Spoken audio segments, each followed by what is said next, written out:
Hello, I am Justin LeComte-Ramos, and I want to thank you for selecting me as Lime Connect semifinalist. As mentioned in my previous submission, I've lived with ADHD and hearing loss for all my life. And those changes have shaped not only how I learn, but also who I am. And they've become part of my story, one that is still being written. Before I was diagnosed, people often saw me as a troubled kid. I would get frustrated or upset when I couldn't understand something, or finish a task the way it was supposed to be.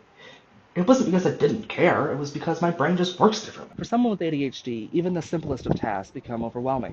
Whether that's organizing thoughts, setting priorities, responding appropriately, or clearly expressing ideas. And everyday schoolwork, like finishing assignments, could quickly become overwhelming. Then came second grade.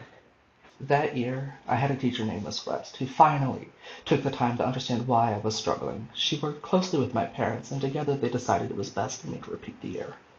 And my parents even got me tested for ADHD, and when that came back positive, I started medication to help me focus.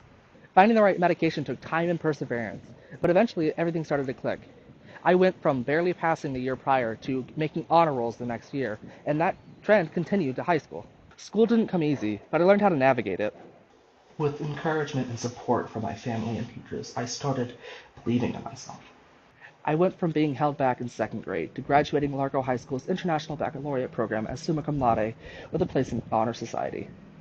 I wasn't a troubled child, I was just a misunderstood one. And I will always be grateful to Miss West and my parents for helping me see that. Living with ADHD and hearing loss has taught me resilience, patience, and adaptability. Their challenges do not define us. They shape us into stronger and more empathetic people.